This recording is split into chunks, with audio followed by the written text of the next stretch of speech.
Cố gọi con đò nhưng con đò dường như chẳng nghe. Cố gọi Alors que la crise sanitaire fait rage, chacun gère cette situation comme il le peut. Si la maire socialiste de Paris Anne Hidalgo a une manière bien à elle de surmonter cette situation, les autres maires des arrondissements munis par Rachida Dati ne sont pas des accords. Entre les deux camps, le torchon brûle. Depuis que le virus du Covid-19 a fait son apparition en France, chacun fait de son mieux pour surmonter cette mauvaise passe comme il le peut. Cependant, les décisions prises par les uns ne sont pas toujours comprises par les autres, et des tensions naissent. Zoom sur le froid qui existe entre Anne Hidalgo et Rachida Dati. Anne Hidalgo est accueillie par Rachida Dati. Photo. Getty Images. La stratégie des ANN et pas appréciée. Le 31 mars 2021, Emmanuel Macron avait annoncé l'ultime recours dans la lutte contre la coronavirus, la fermeture des établissements scolaires. Si le protocole de restriction a bien été suivi par Anne Hidalgo, qui fait de son mieux pour limiter la casse dans cette guerre pour la santé.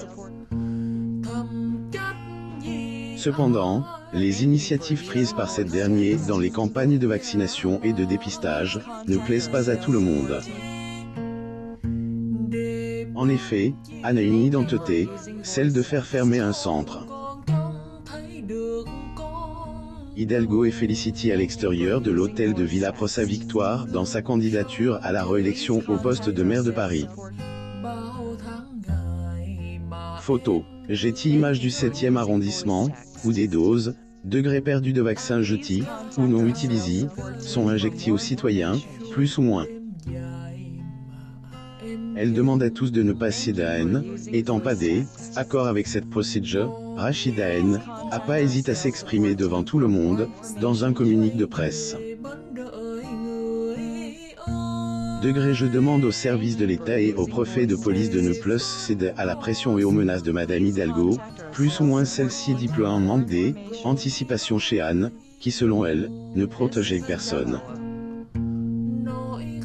Pour cette dernière, la priorité se situe davantage au niveau des établissements scolaires.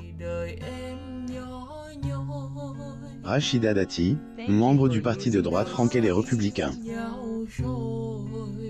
Photo. Getty Images. La priorité, c'est la vaccination des enseignants et encadrants pour protéger les enfants et garantir leur scolarisation à la rentrée dans des conditions sanitaires optimales, plus ou moins. Des solutions pour les retardataires selon les informations, chaque jour, des doses de vaccins de personnes ayant pris rendez-vous ou de personnes zen, étant pas venues, sont jetées. Pour Rachida et d'autres maires des arrondissements, cela n'est pas la bonne solution. C'est, et pour cette raison que des appels sont passés aux enseignants, au personnel des écoles, ou à des personnes de plus de 70 ans qui n'ont pas pu s'inscrire sur les listes de vaccination. Rachida Dati et la maire de Paris Anne Hidalgo sourit avant le début de l'émission Le Grand Débat. Photo. Getty Images. Par ailleurs, des vaccinations sont aussi effectuées tous les jours à domicile, pour les personnes incapables de se déplacer. Voilà une solution qui pourrait donc grandement aider les petits retardataires. Alors que la campagne de vaccination bat son plein, certains ont déjà sauté le pas. Zoom sur Jean-Michel, 70 ans, qui s'est fait vacciner pour recevoir, plus ou moins ses petits-enfants pendant les vacances. Un grand-père avec son petit-fils. Photo. Getty Images.